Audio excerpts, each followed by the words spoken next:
On a fait le meeting de Ruffin, on a bien évidemment fait l'apéro de Mélenchon, qui n'était pas un meeting, hein. Le premier meeting aura lieu le 7 juin. On a fait le meeting des losers, là, on l'a fait sur Zawa Prod avec Raz. Mais du coup, je trouve que c'est intéressant quand même parce que bon, évidemment, on sait que Mélenchon, c'est le meilleur en meeting, etc.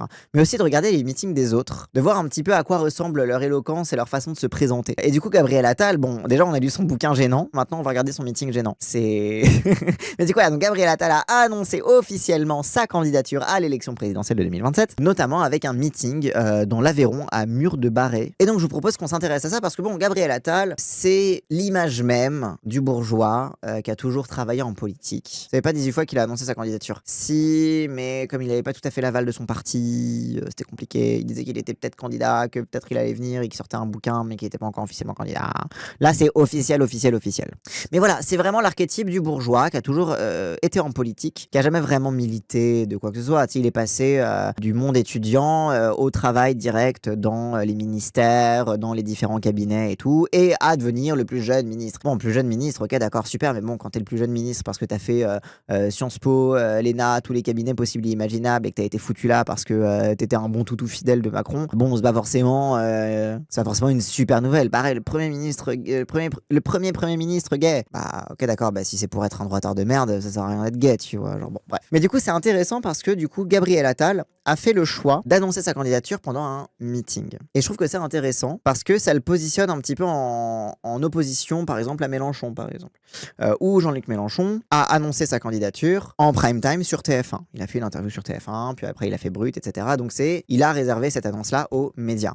Ce qui est intéressant, c'est que Gabriel Attal a fait un choix différent. Il a fait le choix du meeting dans un village, ou dans une petite ville, je sais pas si c'est une petite ville ou un village, mais bon, dans un trou paumé dans l'Aveyron, avec bien évidemment le maire de droite ou le maire macroniste qui l'accueille, etc. Mais du coup, il a fait le choix un petit peu, il a un peu fait ce pari populiste. J'ai l'impression que, comme il a conscience que son image est celle de quelqu'un de très très très parisien, très très très bourgeois et très très très déconnecté, j'ai l'impression qu'il fait ce choix-là d'aller viser la ruralité, viser un village, viser le format meeting pour se défaire de son image de parisien méprisant et se tailler un costard d'homme politique qui représente le peuple et qui comprend le peuple. Donc allons voir si Gabriel Attal comprend le peuple et connaît le peuple.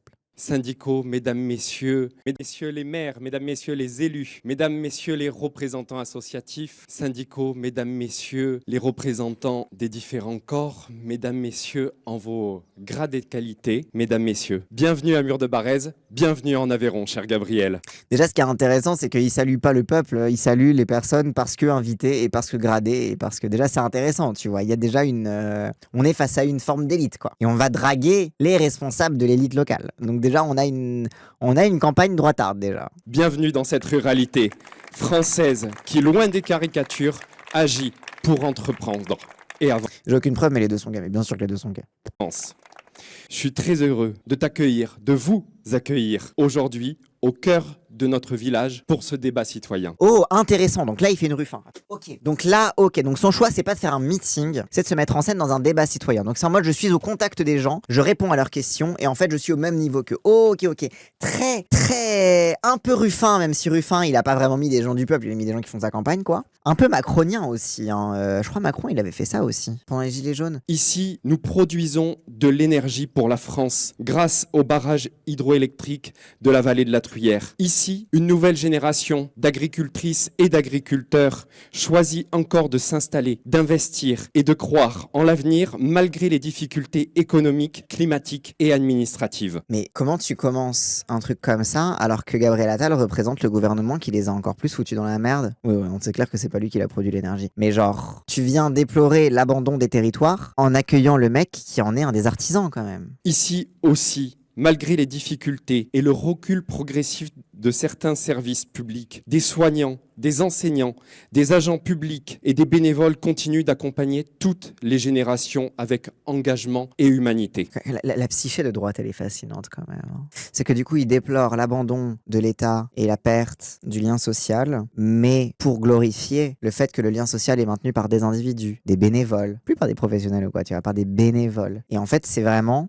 c'est presque une façon de dire, bah en fait, on avait raison de détruire les liens de solidarité que maintenait l'État, puisque bah en fait, les gens ils se démerdent tout seuls. En fait, il suffit d'être bénévole, quoi. Il suffit de s'occuper des vieux et puis voilà, l'État a pas à s'occuper de vous. Personne se dit, tiens, on est en pleine contradiction. Mais attends, mais déjà, c'est que des vieux, c'est que des vieux de droite. Genre bon, voilà quoi. Globalement, les gens qui vont voter à Attal, c'est des gens ils courent tout droit sur un mur, ils se prennent le mur, ils disent ah putain, c'est une mauvaise idée. Et après, qui voient un autre mur mais qui est peint différemment et ils disent ah attends, je peux peut-être foncer sur ce mur, je vais peut-être passer au travers. Et en fait, ils se prennent le mur aussi. Parce que Macron, ils sont en mode ah il est jeune, il est dynamique, ça va être intéressant, etc. Bah, les vieux qui vont voter à Attal, c'est pareil, c'est ah il est jeune, il est dynamique, il est à l'écoute. Voilà quoi, c'est la gérontocratie quoi. Merci également à toutes celles et ceux qui sont présents aujourd'hui, car ce débat n'a de sens que s'il permet un échange vrai, libre, utile, autour des grandes questions qui traversent notre société. Je nous souhaite à toutes et à tous un très beau moment de dialogue républicain. Merci.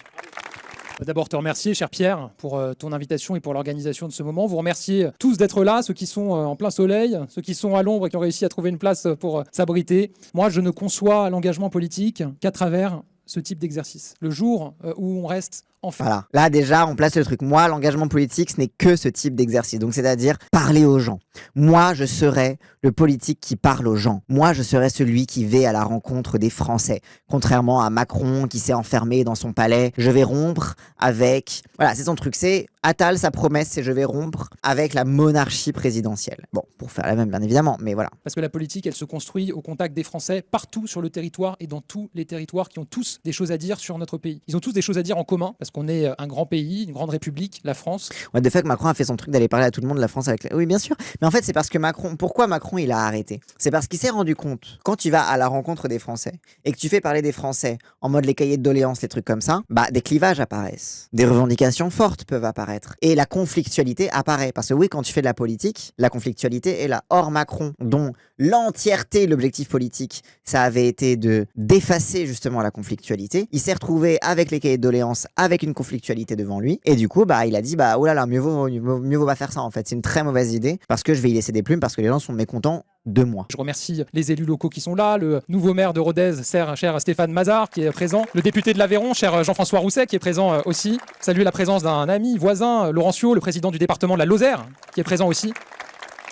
Et puis tous les élus locaux, parlementaires qui sont là. Je suis venu chercher avec les habitants ici. Ok, donc c'est marrant. Donc t'as tous les notables du coin qui ont fait le déplacement, mais par contre t'as un parterre de 3-4 pélos, quoi. Donc c'est intéressant aussi, c'est qu'il y a une rencontre des Français, mais assise par une légitimité d'avoir tous les notables du coin et des départements d'à côté, quoi. Une première question. Bonjour. Bonjour. Je suis Nathalie. Je suis coprésidente de l'APE du collège du Carladès, entourée de toutes ces mamans autour de moi. Je suis engagée sur ce territoire dont je ne suis pas originaire, puisque je suis lorraine. Je suis contente que mes enfants soient scolarisés au collège de Mur-de-Barès, qui a de nombreux atouts. Cependant, au sein de l'association, nous déplorons depuis maintenant plus de 15 ans des turnovers incessants des enseignants, des postes non pourvus, notamment dans les matières fondamentales, que sont les mathématiques, le français, dont le niveau devait être amélioré, ce qui était d'ailleurs une priorité nationale, et un cumul des retards qui sacrifie des générations. Oui, APE, c'est Association de parents d'élèves. Elle y a un texte, c'est normal, mais bien sûr que après, il y a des gens qui sont venus, ils savent qu'ils doivent poser des questions, ils ont préparé des questions à l'avance, surtout qu'elle est dans une association. Encore une fois, c'est pour ça que Gabriel Attal, au début, il s'est pas adressé au peuple, il a pas dit chers habitants du département ou quoi que ce soit, il les a désignés par responsables associatifs, différents grades. Non, c'est pas Attal qui a dit ça, c'est le maire qui a dit ça. Oui, ça, les notables, etc., les autorités. Mais parce qu'en fait, ils ont annoncé un dialogue, donc forcément, ils vont s'adresser à des gens qui sont déjà organisés en groupe d'intérêt et en groupe d'intérêt, comme on dit en politique, c'est-à-dire des associations, des syndicats, des trucs comme ça, etc. Donc déjà là, c'est pas on va faire de la démocratie citoyenne. Ça reste un intermédiaire avec des gens qui ont déjà préparé leurs questions parce qu'ils savent que le ministre va venir. Et oui, et là, il y a la question sur les matières fondamentales, les mathématiques, le français, voilà quoi. Comment on peut être aussi jeune et faire la politique à la papa aussi vieillotte? Ça me rappelle les meetings de la mairie communiste de ma ville dans les années 90 où mon père me traînait quand j'étais môme, ça me fascine, c'est vieux, oui, de fou. Mais oui, mais parce qu'en même temps, Gabriel Attal, il sait que sa jeunesse est de plus en plus un handicap pour lui. On a vu ce que ça faisait d'avoir un président jeune, Bardella aussi, hein, ça le dessert au final d'être jeune. Il y a de plus en plus de trucs de oui, bon, on a donné les clés à un petit jeune, Macron, et il nous a tous baisés. Du coup, est-ce que la jeunesse c'est si important que ça? Donc il y a un petit peu ce truc là, donc il sait que il doit renouer et se mettre dans les fringues de quelque chose de rassurant pour les gens. Et le problème, c'est que ce qui est rassurant pour les vieux, c'est ça, c'est la politique des années 90, quoi. Le tronc commun, panique morale. Oui, en fait, tous les discours sur le tronc commun, c'est les matières fondamentales, l'école devrait se reconcentrer sur les matières fondamentales. Sous-entendu, arrêtez de leur apprendre des conneries, de n'importe quoi, etc. Apprenez-leur les maths, le français, et puis arrêtez de leur apprendre des trucs en mode politique ou je sais pas quoi. Le sport, la musique, tout ce qui est considéré comme une matière loisir, entre guillemets, est considéré comme moins valable, quoi. Nous avons parfois l'impression qu'ils sont vraiment les oubliés de la République. Monsieur le député, ancien ministre de l'Éducation, quels pourraient être vos engagements et vos visions sur ces problématiques qui nous touchent particulièrement en territoire? Bon, on commence facilement. On commence avec un truc tranquille, je suis sûr. Voilà, ils se sont arrangés pour qu'elle parle en première, etc. Bon, ok. Là, on est sur un terrain qu'il connaît. Il a été ministre de l'Éducation nationale pendant 6 mois.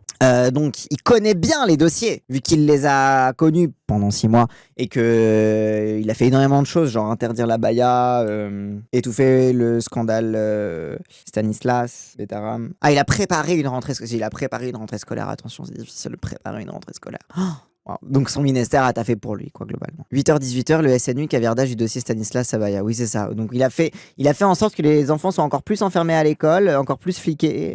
Genre, c'est ok. D'abord, merci pour votre question et merci d'aborder en premier ce sujet qui est un sujet absolument majeur. C'est le sujet le plus important pour moi, l'éducation. Oui, c'est vrai, il a étouffé le dossier d'un gamin suicidé.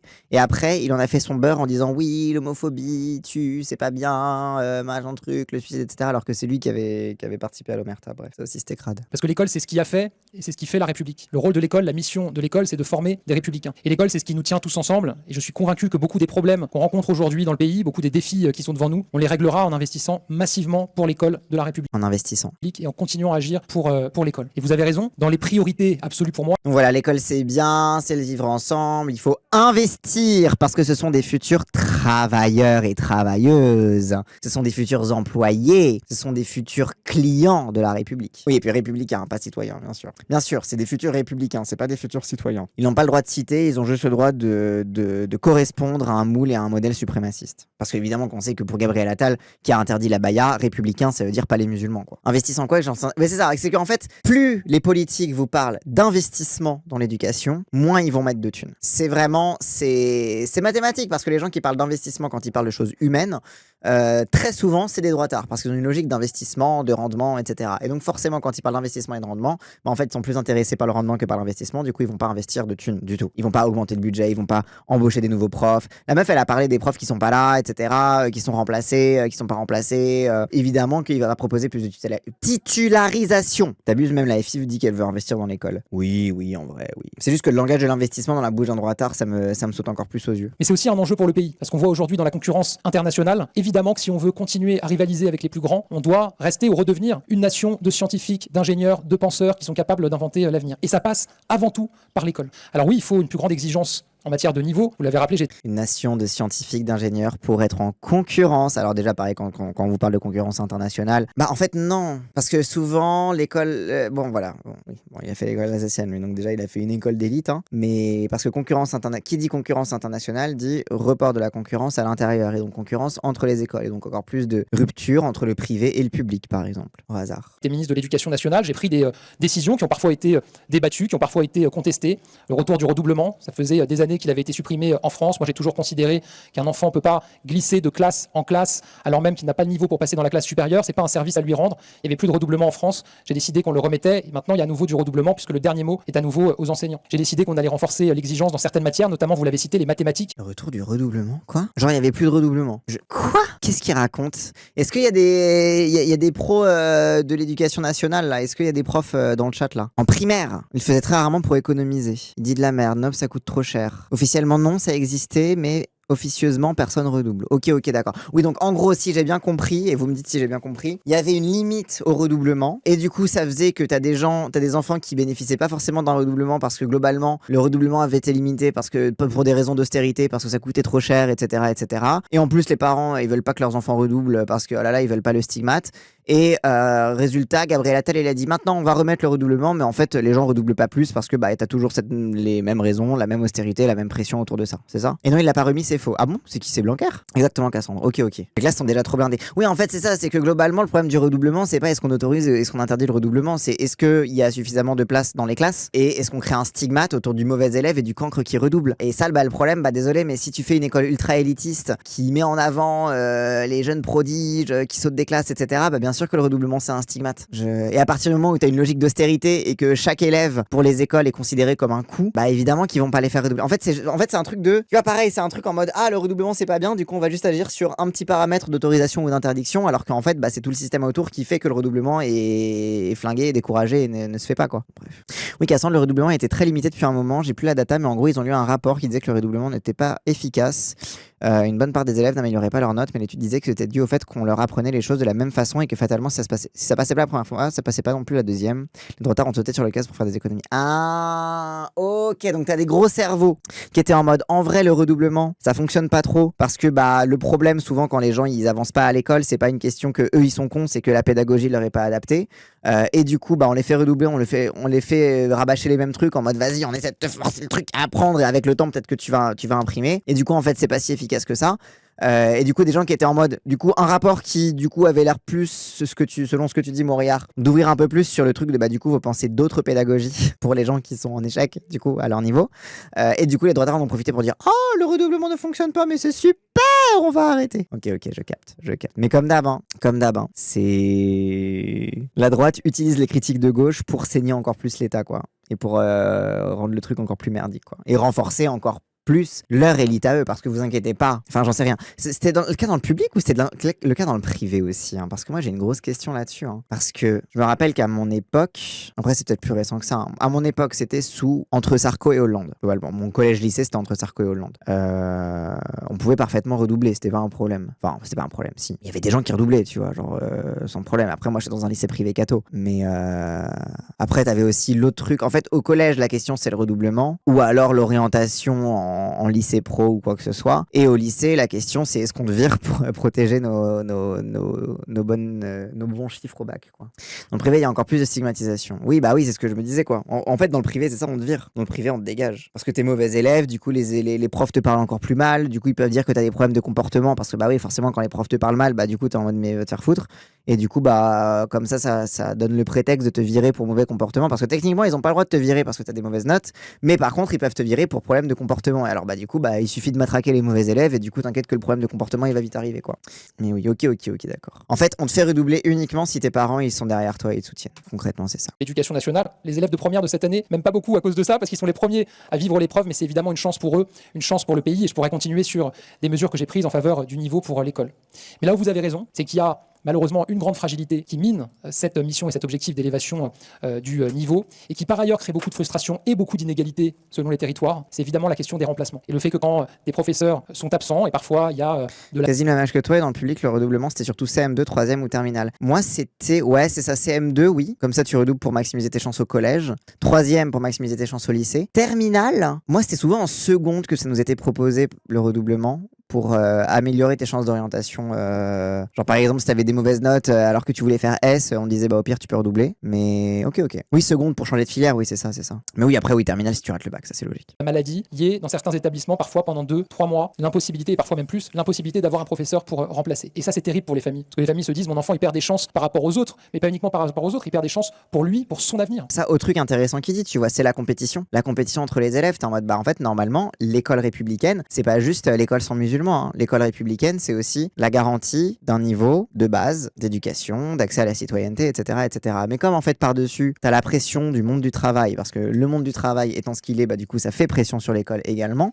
À partir du moment où tu vis dans le capitalisme et qu'il y a une mise en concurrence agressive des travailleurs entre eux, cette mise en concurrence va faire en sorte que les gens vont essayer de maximiser leurs chances avant d'arriver dans le monde du travail. Et donc c'est la pression qui va être mise sur l'école, et donc ça va mettre la concurrence entre les gens. Et du coup ça va rendre le truc encore pire, parce que du coup quand tu renforces encore plus la concurrence, concurrence entre les gens, ça crée pas de l'émulation, hein. Au contraire, ça brise les gens. Et Parcoursup entraîne une compétitivité supplémentaire qui est insupportable. Bah oui, de fou. Avec les trucs de liste d'attente, de machin, etc. Et du coup, en fait, ça veut dire que ce qu'ils proposent, c'est que les élèves et les parents, et surtout les parents d'élèves, hein, mais aussi les élèves, se considèrent comme des ennemis les uns des autres. D'un collège à l'autre, dans leur même classe, d'une classe contre l'autre, etc., etc. C'est fou, hein. Quand je fais les commissions pour le BTS, dès qu'il y a un redoublant, il prend des malus par les collègues. Bah bien, ouais. Les parents voient les profs aussi comme des adversaires s'ils notent pas comme ils le... Oui, c'est ça. Oui, ça fait que le prof devient l'ennemi du parent, parce que le parent, il est en mode mon enfant est en concurrence avec tous les autres, etc. Et du coup, c'est la faute du prof, et c'est le prof qui empêche à mon enfant d'avoir des bonnes chances dans la vie, etc. Bien sûr, bien sûr. Du coup, ça crée encore plus cette dégradation de la relation entre les parents et les profs. Et Dieu sait qu'il n'y a pas besoin de ça pour la dégrader encore plus, quoi. Mais oui. Et c'est tout l'enjeu de l'attractivité du métier d'enseignant. Moi, je ne crois pas qu'il y ait de crise de vocation du métier d'enseignant. Je pense qu'il y a plein de jeunes, et j'en rencontre tous les jours, qui ont envie d'enseigner. Je ne crois pas que ce soit un problème de vocation, je pense que c'est un problème d'attractivité. Il faut qu'on ait davantage de personnes qui se disent qu'elles peuvent devenir enseignantes et enseignants. Ça passe par plein de mesures. Évidemment, par la question de la rémunération, il faudra continuer à avancer sur ce sujet-là. Ça passe par la question de l'affectation. Il y a des territoires, effectivement, où il y a plus de difficultés qu'ailleurs de voir venir des enseignants s'installer. Ça pose la question, on travaille aussi sur des mesures comme celle-là, d'une forme de bonification selon des territoires, bonification plus forte selon les territoires qui sont en fragilité et en difficulté.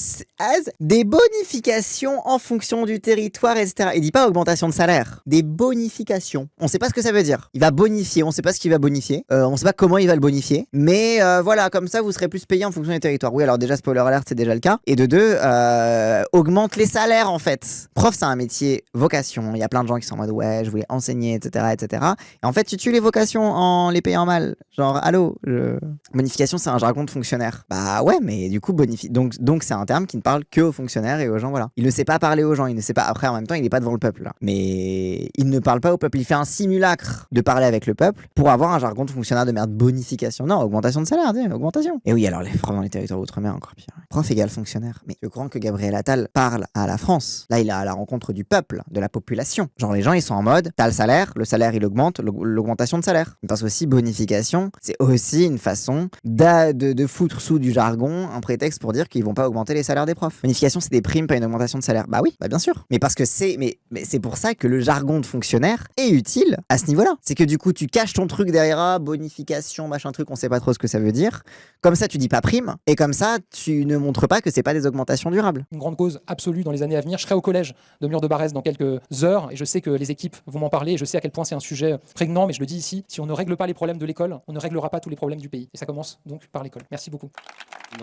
Donc globalement, il a rien dit. Donc la meuf, elle lui a dit les profs, le turnover des profs, il a rien répondu là-dessus. Il a dit peut-être plus d'attractivité, la bonification alors que ça existe déjà. Augmentation des effectifs de profs peut-être, parce que là, c'est pas une question d'affecter les gens, c'est une question que vous avez pas assez d'effectifs, qu'il faut recruter en fait. Il a pas parlé de titularisation et j'ai peur qu'on est de plus en plus contractuel, mais bien sûr. Bah c'est le principe. Mais parce que l'avantage est contractuel, c'est comme ça tu peux dire regardez, on a augmenté les effectifs, mais ça nous a pas coûté plus cher que ça parce qu'on les a pas titularisés. Bonjour Monsieur Attal, bonjour Pierre Ignace. Je pose cette question, mais c'est aussi en lien avec l'éducation. Je voulais avoir votre avis, votre vision sur l'intégration de l'intelligence artificielle au sein de notre France. L'intelligence artificielle fait bouger les choses de façon extrêmement vite, mais on sait lui c'est un jeune entrepreneur dynamique, lui ça se voit. Ça se voit à la gourmette et à la chemise trop serrée et aux muscles derrière. Il va à la salle, il se fait une coupe de militaire, il a une gourmette de con. Lui c'est un jeune entrepreneur de la tech, ça je reconnais. Par exemple en Chine, ils ont rendu obligatoire dès le plus jeune âge l'intégration de l'intelligence artificielle. Qu'est-ce que vous avez prévu dans ce sens? Merci. Alors l'IA c'est une révolution, et c'est pas une révolution qui est cantonnée à quelques startups à Paris ou dans les métropoles. Ça va être une révolution pour le monde entier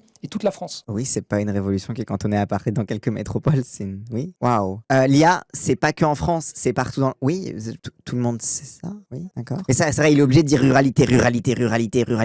Je suis proche des petits cutéreux, je suis proche des ruraux. La terre, la bonne odeur de l'herbe et de la bouse de vache, la ruralité. Ça passe évidemment par l'éducation, vous l'avez dit. On doit repenser aussi la manière dont on apprend. Est-ce qu'on apprend à l'école face à la révolution de l'intelligence artificielle? Il y a des pays qui ont commencé à le faire, vous l'avez dit, mais ce que ça dit finalement cette révolution? C'est vraiment la réponse de Science Piste. C'est vraiment en mode, alors première question pour Noël Poisson. Oui, l'IA n'est pas qu'une question française, c'est une question également internationale. Ensuite, c'est important d'intégrer la question de l'IA.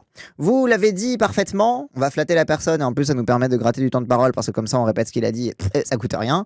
Vous l'avez dit, il y a en effet d'autres pays qui commencent à l'intégrer. Il faut du coup qu'on y réfléchisse. Comment Occuper du vide. Aussi, retourner vers un certain nombre de missions de l'école qui parfois ont été perçues comme accessoires, mais qui sont essentielles. Le développement d'un esprit critique, être capable de prendre du recul face à l'information devant laquelle on est. Comment? Avec quel prof? Avec quels enseignements? Ah, il faut que l'école apprenne l'esprit critique. Putain, l'école, elle doit faire beaucoup de trucs, hein. Il y a de moins en moins de thunes, elle doit faire de plus en plus de trucs. C'est magique, hein.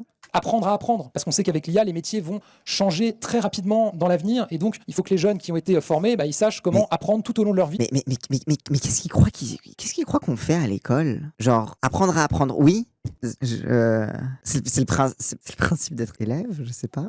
Et après, il y a l'enjeu des Français déjà dans la vie active. Et moi, je plaide, comme l'ont fait certains pays, je pense notamment à la Finlande en Europe, pour qu'on ait un plan massif de formation de l'ensemble de la population active française à l'intelligence artificielle. Je pense que sur 5 ans, on peut se donner pour objectif de former 20 millions de salariés en France. C'est possible. Et d'ailleurs, former à quoi? À quels outils? Est-ce que les outils, c'est les nôtres? Est-ce que c'est des outils états-uniens? Est-ce que c'est des outils qu'on maîtrise? Est-ce que c'est des outils qu'on maîtrise pas? Former à quoi? Former à écrire un prompt? Ou former à monter des solutions IA locales, stockées localement, qui dépendent pas des LLM détenus par les monopoles états-uniens? Genre, c'est quoi? Ça veut dire quoi? Formation. Plan de formation. On sait pas ce que ça veut dire. Est-ce qu'elle est obligatoire?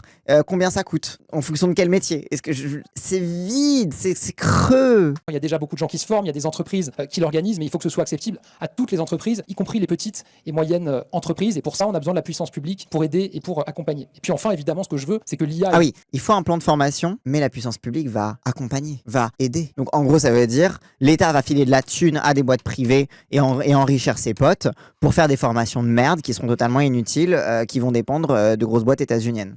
Ou alors peut-être des fleurons français, mais bon, on va pas se mentir, les intégrations IA, waouh. Mais l'État va accompagner. L'État ne va pas cadrer cette formation. L'État ne va pas réfléchir cette formation. L'État ne va pas, non, l'État va juste aider, accompagner. Voilà, on va être là en soutien moral, voilà, soutien moral pour les gens qui font de la formation, voilà. Comme ma formation CV au Pôle emploi, mais bien sûr, oui, ça va être une nouvelle formation Pôle emploi à la con à intégrer, et du coup, tu vas la suivre et tu vas toujours pas trouver de boulot, quoi. Moi, je fais partie d'une génération qui a vu à quel point on avait des talents, des atouts en France, des jeunes qui inventaient des choses. Et malheureusement, souvent, quand il s'agissait de le développer, de devenir un géant du numérique, c'est souvent les Américains qui ont gagné. On a vu des Français qui ont pensé inventer quelque chose qui s'appelait Viadeo. Et c'est plutôt LinkedIn qui a gagné aux États-Unis sur la même activité. On a vu des Français qui ont pensé à un truc qui s'appelait chauffeur privé. C'est Uber qui l'a remporté aussi de l'autre côté de l'Atlantique. Et on peut multiplier les exemples comme cela. Donc on doit avoir une économie qui favorise beaucoup plus l'émergence non seulement de start-up, mais de géants du numérique dans l'intelligence artificielle en France. Et ça passe par plein de mesures. Je ne vais pas trop m'étendre sur le sujet. Oh là là, du coup, c'est Uber qui l'a remporté alors que nous, on avait chauffeur privé. Oui, on avait chauffeur privé. Oui, je me rappelle très bien de mon chauffeur privé, etc. C'était super.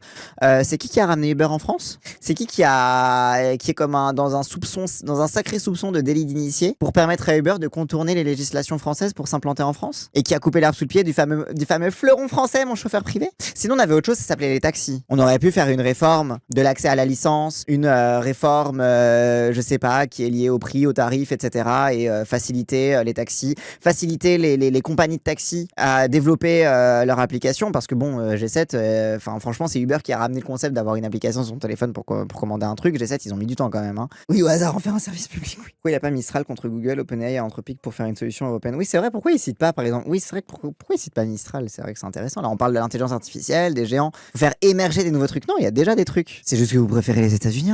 Alors c'est tout. Et en plus, moi je suis pas vraiment dans le délire de faut faire émerger des grands fleurons français. Si, en vrai, il faut faire émerger des grands fleurons français. En vrai, c'est hyper important. Mais il faut le faire selon nos termes. Et en fait, ça veut dire oui que le protectionnisme s'applique aussi à ce niveau-là, quoi. Je vais pas trop m'étendre sur le sujet, mais évidemment, la possibilité de capitaliser davantage nos retraites pour avoir des vrais fonds de pension qui peuvent investir dans notre économie, c'est un enjeu clé et un enjeu majeur. Capitaliser davantage nos retraites pour avoir des fonds de pension qui investissent dans l'économie. Donc là, il a dit, petite phrase anodine, hein, retraite par capitalisation, donc la fin du système actuel des retraites.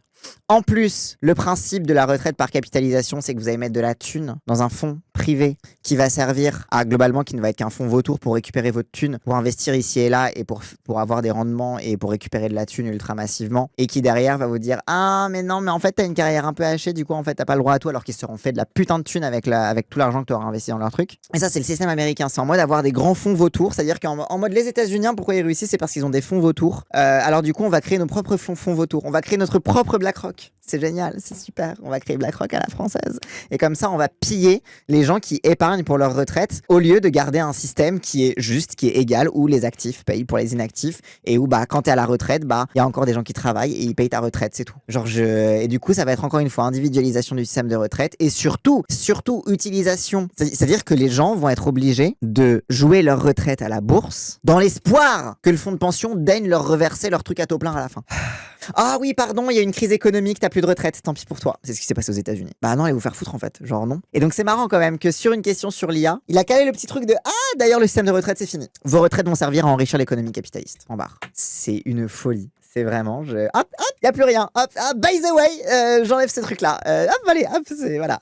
Donc oui, pour moi, l'IA, ça sera un des points cardinaux qu'on devra porter ensemble dans les années à venir pour le pays. C'est quand même intéressant que le prétexte de l'IA, donc de la nouveauté technologique, etc., soit l'argument pour lui de supprimer les droits, de supprimer l'universalité de la retraite, quoi. Bonjour Monsieur Attal, je suis masseur kinésithérapeute sur ce territoire et la seule actuellement installée sur le secteur. Des incitations financières ainsi que des aides à l'installation ont été mises en place afin d'encourager les kinés à exercer dans des lieux peu dotés. Toutefois, le nombre de professionnels n'est pas au rendez-vous. Malgré le fait que de nombreux masseurs kinésithérapeutes se forment à l'étranger, et ils sont nombreux, l'accès aux études en France reste encore trop restrictif. Nos listes d'attente ne cessent de s'allonger. Beaucoup d'entre nous ont désormais plusieurs mois d'attente et doivent prioriser les patients. Le constat est clair, les patients ne sont pas pris en charge suffisamment tôt, ce qui impacte directement les résultats des soins. Oui, en fait, tout le monde va poser des questions en boucle de la même façon sur est-ce que vous pouvez faire en sorte qu'il y a plus de gens qui aient accès à des études de médecine et que plus de gens puissent se former pour quand même s'installer un peu partout. Et du coup, la réponse, ça va être toujours oui, il faut libérer les énergies. Et en fait, c'est important, les kinés. Et en fait, parce qu'il faut supprimer les retraites. Oui, t'inquiète, on va privatiser la santé avec des super fonds de pension payés par les retraites des jeunes qui travaillent en espérant toucher une retraite quand ils seront vieux. Mais t'inquiète, de toute façon, ils seront morts quand ils prendront leur retraite. Donc ça va parce qu'on va faire par capitalisation. Et en plus, ils pourront prendre leur retraite ultra tard. Du coup, t'en fais pas, on va privatiser tout ça. Comme ça, vous aurez plus de thunes. Et comme ça, il y aura plus d'attractivité. Il y aura plus de gens qui voudront devenir kinés. Bah ouais, bah super, mais il y a toujours plus d'écoles de médecine. Donc bon. Dans ces conditions, quel soutien concret peut-on attendre et sur quelle volonté politique peut-on compter afin d'améliorer l'accès aux soins, notamment pour les populations les plus vulnérables? Là, on est sur un sujet, l'accès aux soins et la santé, qui est pour moi la première préoccupation aujourd'hui des Français, et notamment... Bah pas pour toi, selon les... Pour moi, l'accès à la santé est la première préoccupation des Français. Non, c'est selon les Français, c'est pas pour toi. C'est pas pour toi, c'est pour les Français. C'est littéralement ce que disent les sondages et les études. Pour lui, c'est l'éducation, il l'a dit avant. Mais putain, oui, c'est vrai, il a dit ça sur l'éducation tout à l'heure. Mais oui, putain, il avait dit ça sur l'école. Bah alors, c'est quoi la première préoccupation des Français? C'est l'éducation, c'est la santé, je comprends pas. Mais parce que c'est important de regarder chaque personne dans les yeux et de dire que ton cas, c'est ma priorité. Voilà, comme ça, la personne se sentira entendue et sera beaucoup plus vulnérable à l'arnaque. La désertification médicale, c'est une réalité en milieu rural. Ça devient aussi, il faut le dire, une réalité dans un certain nombre de villes. Parce que la réalité, c'est que pendant des années, on a piloté le nombre... Et dans toutes les banlieues, genre, oui. Toutes les banlieues sont des déserts médicaux, oui. Les banlieues sont des villes, jusqu'à preuve du contraire. Donc, oui, c'est pas que le milieu rural, c'est partout. de professionnels qui étaient formés pour des questions budgétaires, sans se poser la question du besoin de la population. Et donc, on a serré la vis sur le nombre de professionnels qui étaient formés, avec le fameux numerus clausus, et donc pas suffisamment de médecins, et on peut parler aussi des paramédicaux, vous l'avez fait, qui arrivent ensuite sur le terrain pour soigner les Français. Oui, ok, il va nous faire la Zumba. Avant, il y avait un numerus clausus en cours en études de médecine. Maintenant, on a fait sauter le numerus clausus, sauf qu'il n'y a pas plus de thunes dans l'université. Et du coup, ils peuvent pas augmenter le nombre de places. Et les bâtiments sont toujours vétustes. Donc, il n'y a plus de numerus clausus, c'est génial. Mais par contre, t'as des limites physiques à combien de personnes peuvent rentrer dans un amphithéâtre. Et je crois qu'on formait environ 8000 médecins par an en 2017. On en formait 12 000 en 2022. Quand j'étais à Matignon, j'ai décidé qu'on en formerait maintenant 16 000 par an à horizon 2027. Donc ça veut dire un doublement sur 10 ans du nombre de médecins qui sont formés. Et ces médecins, ils vont arriver ensuite sur le terrain et ils vont pouvoir renforcer l'accès aux soins. La question... Ah voilà, c'est en mode non mais on a fait sauter le numerus clausus, donc il faut attendre un petit peu que les gens se forment et vous inquiétez pas, ils vont tous déferler sur la France. Ah ouais, d'accord, ouais. Oh ouais, on te fait confiance, ouais. Bien sûr, on te fait confiance. C'est comment est-ce que d'ici là, on permet aux Français, parce qu'évidemment,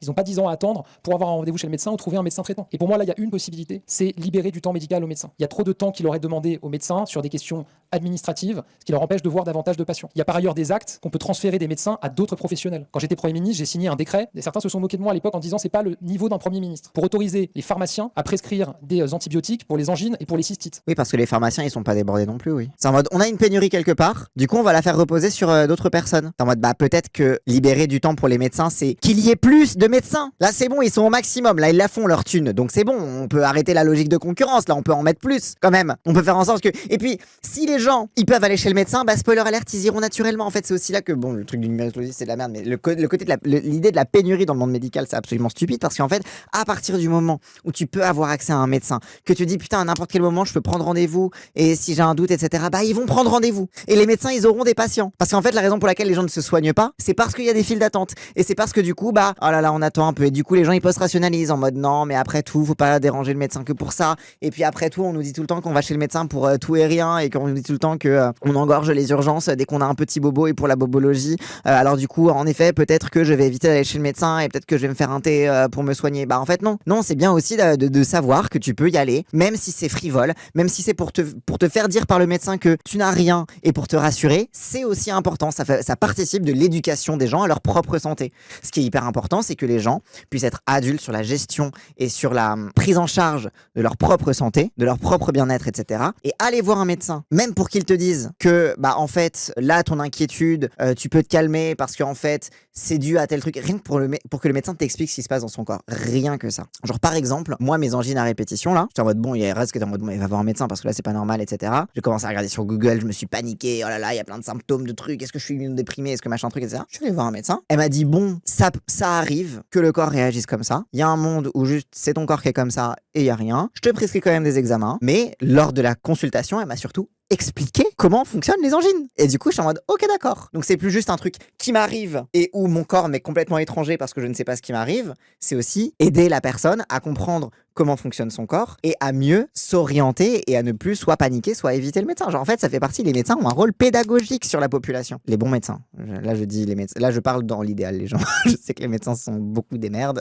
Mais c'est ça, c'est leur job de t'expliquer. Genre, donc, il faut qu'il y en ait plus pour que les gens y aillent plus. C'est le principe. Oh.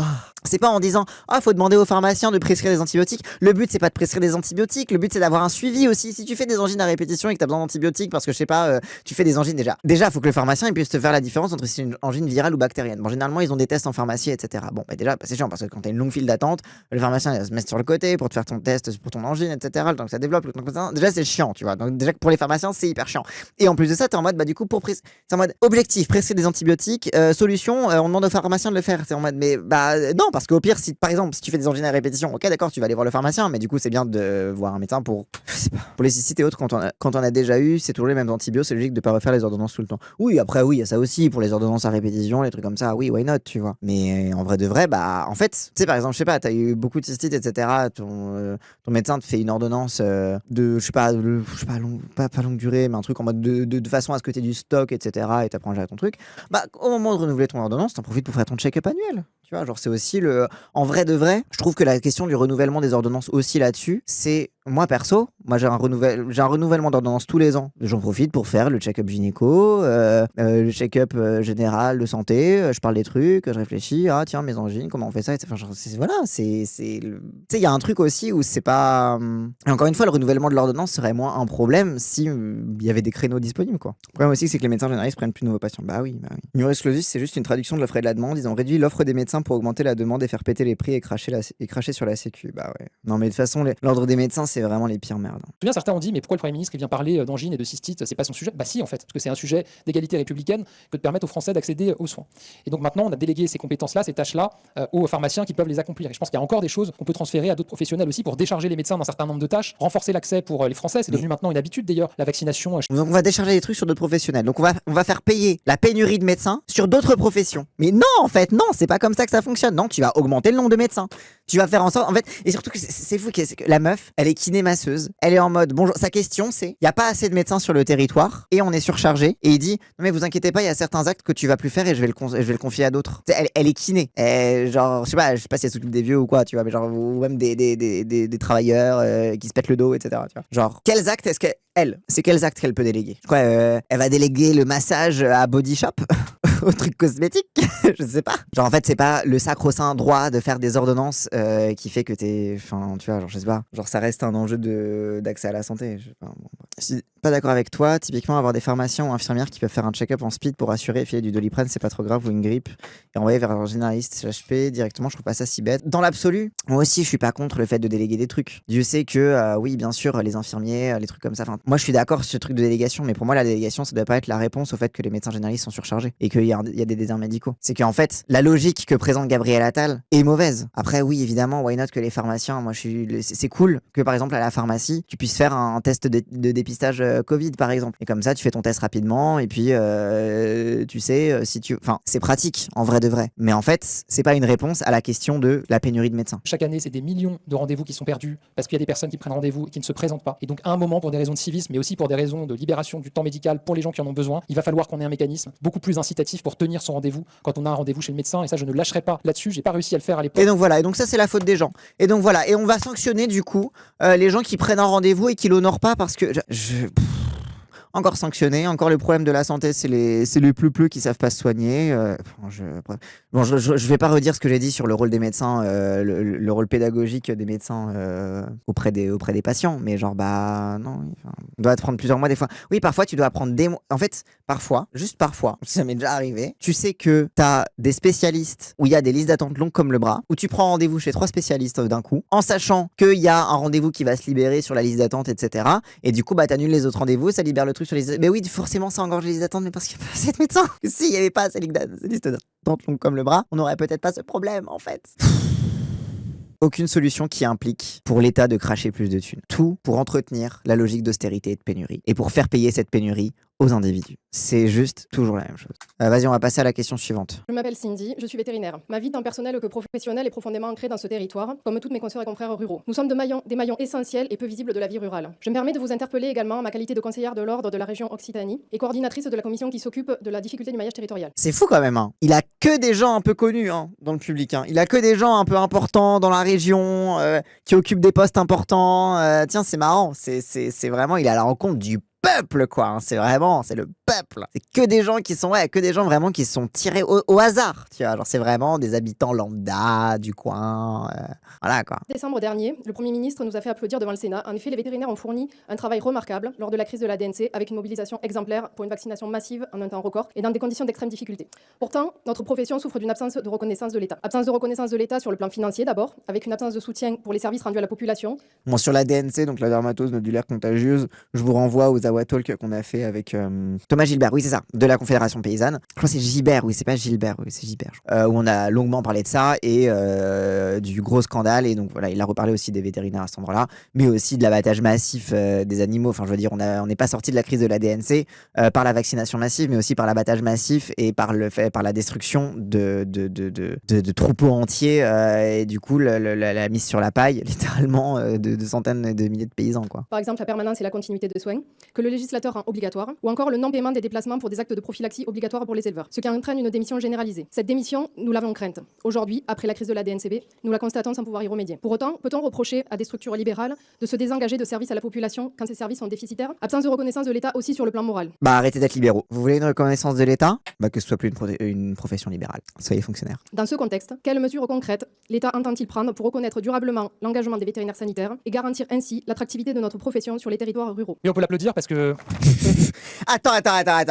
Elle vient d'ironiser sur le fait que le Premier ministre les avait fait applaudir à l'Assemblée alors que derrière ils n'ont pas de reconnaissance. Et qu'est-ce qu'il dit? Applaudissez-la. Donc ce qu'elle vient de reprocher à l'État, il dit vas-y, faites exactement ce qu'elle vient de me reprocher. Allez, applaudissez, vas-y, applaudissez à 20h. Voilà, bravo. Mais il se rend compte du mépris. Genre, il se rend compte de ce qu'il dit, je sais, waouh! Mais c'est comme ça qu'il veut montrer que c'est un candidat proche du peuple qui vient parler aux Français. La meuf dit, vous êtes foutus de notre gueule, vous nous avez applaudi, mais vous nous donnez rien. Il dit, applaudissez. Que dire de plus? Genre, c'est vraiment, quelle petite merde. Oui, ou alors peut-être qu'il a pris premier degré. Peut-être que quand elle a dit qu'ils se sont fait applaudir, qu'il a pris ça comme un truc. Ah ouais, c'est vrai, elle est contente qu'on les ait fait applaudir. Je vais la faire applaudir à nouveau. Je crois qu'il a juste... oui, je pense qu'il est tellement méprisant qu'il n'a pas compris qu'elle disait que c'était...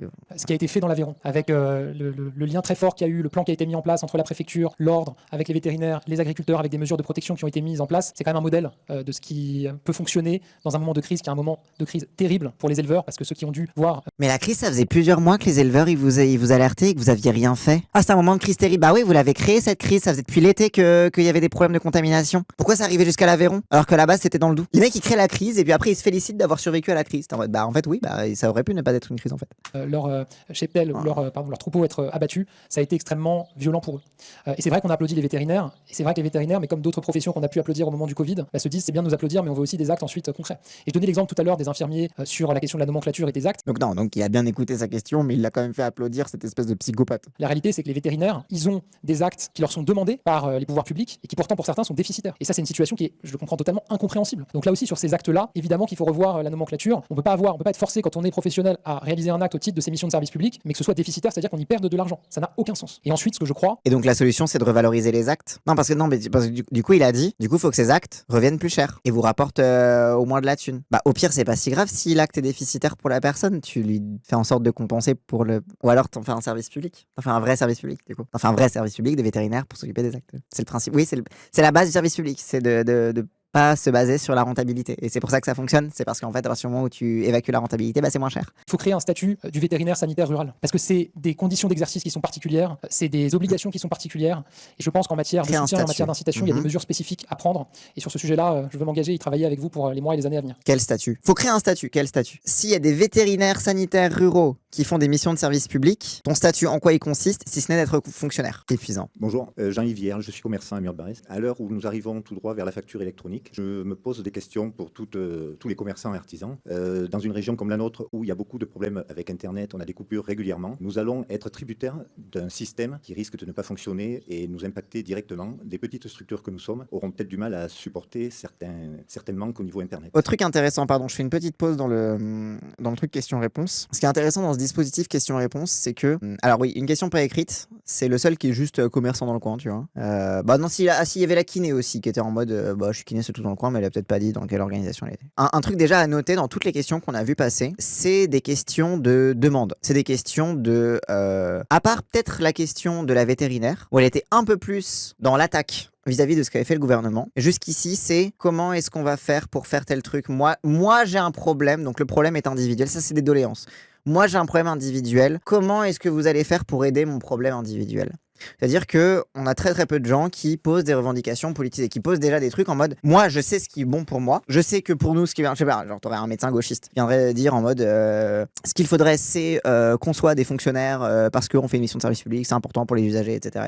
T'as personne qui vient en fait avec une solution en mode nous on revendique ça, est-ce que vous êtes prêts à faire ça? Et en mode c'est la condition qu'on vous soutienne, tu vois, un peu en mode voilà ce qu'on revendique et on est déjà constitué politiquement.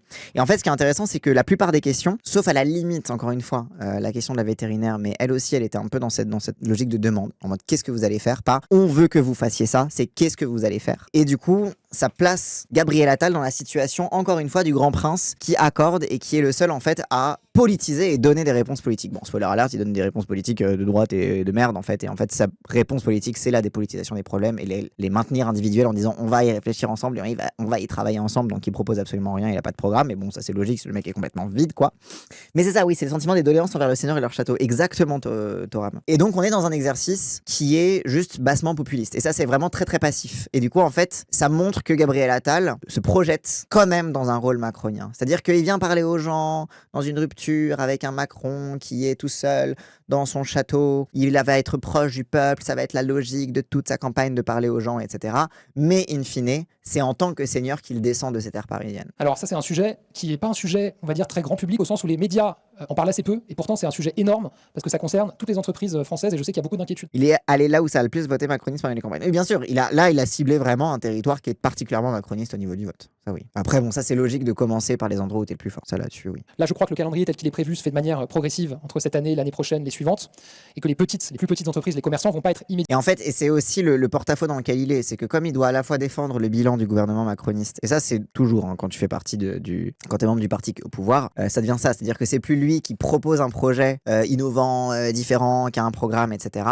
Mais il doit à la fois défendre le calendrier macroniste, donc il s'exprime à la fois comme ministre, alors qu'il l'est même plus, hein. Mais il parle du calendrier en mode je pense que le calendrier il était ça, et on a fait ça, il dit encore on pour parler du gouvernement alors qu'il est même plus, qu'il s'est fait chier dessus par Macron. Donc il assume même pas de se mettre en opposition par rapport aux macronistes. Il se met en continuateur pour les macronistes, pour les déçus du macronisme, etc., etc. Mais du coup ça le met un peu en porte-à-faux, c'est-à-dire qu'il s'exprime pas en tant que candidat, il s'exprime en tant qu'héritier de ceux qui sont au pouvoir actuellement pour renouer leur allégeance au pouvoir. Immédiatement concernés par l'obligation d'émission et que donc on va voir dans un premier temps la mise en œuvre de cette réforme. Il ment, la facturation électronique, tu dois prendre une plateforme privée dès le 1er septembre prochain, même les petits entrepreneurs. Moi j'avoue je connais pas ce bail de la facturation électronique, c'est en mode pour faire des factures en mode numérisé, maintenant ça va être que privé, genre c'est ça. En mode maintenant toutes les facturations doivent passer, en fait tout est dématérialisé et du coup ça oblige les gens à se reporter vers des solutions privées, il n'y a aucune solution publique, genre c'est ça. À la base ça devait être un truc public mais ils ont abandonné. Même le fait de faire des factures, ils sont pas foutus de mettre en place une plateforme publique et ils sont obligés de faire en sorte que les entreprises se gavent au milieu. Genre c'est une blague quoi. Moi je vais le dire de manière très claire, on a réussi à faire le prélèvement à la source. Il y avait beaucoup d'inquiétudes et ça a fonctionné. Aussi parce qu'on s'est donné toutes les garanties que ça fonctionne avant de le mettre en place. Et donc il faut faire un point en continu là, quand la réforme va commencer à entrer en vigueur pour certaines entreprises. Si on voit le moins de blocage, la moindre difficulté, évidemment qu'il faudra adapter et revoir le calendrier tel qu'il est prévu. Ensuite, il y a un deuxième sujet derrière ça, parce que c'est pas simplement la réforme elle-même. La réforme d'ailleurs, on sait pourquoi est-ce qu'elle est portée. Après, tous les pays européens sont en train d'y passer. C'est aussi pour des raisons de lutte contre la fraude. L'Italie a mis en place cette mesure, cette réforme. C'est, je crois, 4 ou 5 milliards d'euros dans la première année de recouvrement de la fraude qui ont pu arriver. Donc, et les Français, ils attendent aussi qu'on lutte contre les fraudes. Donc, c'est aussi une réforme qui est importante pour ça. Mais derrière, il y a la question, évidemment, de l'accès à la fibre, de l'accès à Internet dans tous les territoires et notamment en milieu rural. Et là, ces dernières années, il y a quand même eu beaucoup de progrès. En France, objectivement, on a déroulé du câble ces dernières années de manière extrêmement forte. Et quand on compare, par exemple, la France à un pays comme l'Allemagne, on est beaucoup mieux fibré en France aujourd'hui que chez certains de nos voisins, notamment les Allemands. Mais il y a encore des territoires où c'est pas accessible. Et là, ça doit être la priorité aussi des années à venir, aller au bout. Attends, parce que attends. Ils ont mis en place. Attends, ils ont mis en place un truc en mode ouais, lutte contre la fraude, etc. Où t'es obligé de numériser tes factures, mais ils ont pas attendu que la fibre soit partout dans le territoire. Mais du coup, ils se sont dit on va rendre un truc obligatoire avant de donner les moyens aux gens de se plier à cette obligation. Ok. Pas besoin de la fibre pour avoir Internet, disons. Oui, mais le mec, il dit qu'il y avait des coupures d'Internet. Monsieur le Premier ministre, un sujet de crispation, si vous permettez, l'âge de départ à la retraite. Malheureusement, alors que le gouvernement avait bien travaillé en 2019, juste avant le Covid, je pense que vous étiez très proche d'obtenir un résultat. Malheureusement, au dernier moment, certains critères, et notamment un 2019, c'était la retraite par capitalisation. Enfin, c'était la retraite à points. Donc, alors lui, il est en mode ah, c'est dommage que vous ayez pas fait la réforme par points parce que du coup, il y a le problème de l'âge. critère d'âge pivot est venu brouiller un peu le débat alors que la majorité des organisations syndicales étaient plutôt d'accord.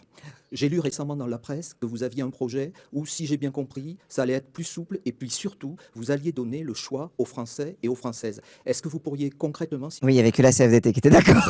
Genre, je sais pas, peut-être la CFTC aussi qui devait être d'accord, je sais pas. Mais oui, les syndicats ont collaboré et les vrais syndicats, ils étaient contre. Hein, genre, S'il vous plaît, nous en parler. Moi, je regrette beaucoup que la réforme de 2019 n'ait pas pu se concrétiser. Et bah ça, on a bien compris, puisque tout à l'heure, quand on a parlé de l'IA, t'as dit qu'il fallait une retraite par capitalisation avec des gros fonds de pension français, oui. Parce que cette réforme du système par points, qui était discutée depuis très longtemps en France, qui était poussée par des syndicats comme la CFDT, sur laquelle nous-mêmes on s'est engagés en 2017, je pense que cette réforme, elle était attendue par beaucoup de Français. Par ailleurs, elle était juste. Et effectivement, malheureusement, elle n'a pas pu aller à son terme. Il y a le débat sur l'âge pivot qui a fait irruption dans les débats. Et puis bon, ensuite, il y a eu la crise sanitaire qui a fait que immédiatement le sujet n'a pas été rediscuté. Et que ça oh là là, franchement, ces petits comptes français, ils ont été obligés de poser la question d'à quel âge ils peuvent partir à la retraite parce qu'ils ont peur de mourir avant de partir à la retraite. Genre vraiment, ils nous ont flingué notre super débat sur la destruction du système des retraites. En voulant absolument savoir à quel âge ils pourront partir, et du coup on a été obligés d'admettre qu'en fait c'était pas clair, et du coup ça a un peu ils étaient obligés de poser les questions qui fâchent quoi. C'est dommage, et du coup on a été obligés de faire la retraite à 65 ans quoi, parce que bon, le mouvement social de 2019 contre la retraite à points, c'était pas aussi massif que celui contre la retraite à 65 ans. La retraite à 65 ans, c'était genre 90% des Français qui étaient contre, donc t'avais quand même un assentiment majoritaire de la population. Ils ont quand même passer par 49.3. La retraite à points, c'est 70%, un truc comme ça. C'est vrai, 70% des Français qui sont contre. Et en fait, j'ai l'impression qu'ils ont vu que, il y a plus de gens, si tu changes juste un paramètre, qui vont se rendre compte que c'est de la merde, que si on les entube en changeant tout le système, en leur faisant croire à un nouveau système qui va mieux fonctionner, etc. Mais en fait, même là, même sur la retraite à points, les gens, ils en voulaient pas, en fait. Et donc, tu sais, t'as un truc où, du coup, ils se sont dit, ils ont réécrit l'histoire en disant, non, la retraite à points, ça aurait pu fonctionner si on n'avait pas parlé de l'âge pivot. Et en fait, les Français étaient pour, ils étaient prêts. Alors qu'en fait, du coup, on s'est retrouvé à mettre par 49.3 un truc qui était encore plus impopulaire. Et du coup, les gens, ils nous détestent encore plus à cause de ça. Alors que peut-être que si on l'avait fait sur la retraite à points, les gens nous en auraient moins voulu parce qu'ils étaient un petit peu moins contre. Ils étaient toujours majoritairement contre. Moi, ce que je pense, c'est qu'on n'en est plus à se questionner sur les paramètres ou les critères qu'on doit bouger dans notre système de retraite. Malheureusement, on n'en est plus là parce que je pense que c'est le système lui-même qu'il faut changer.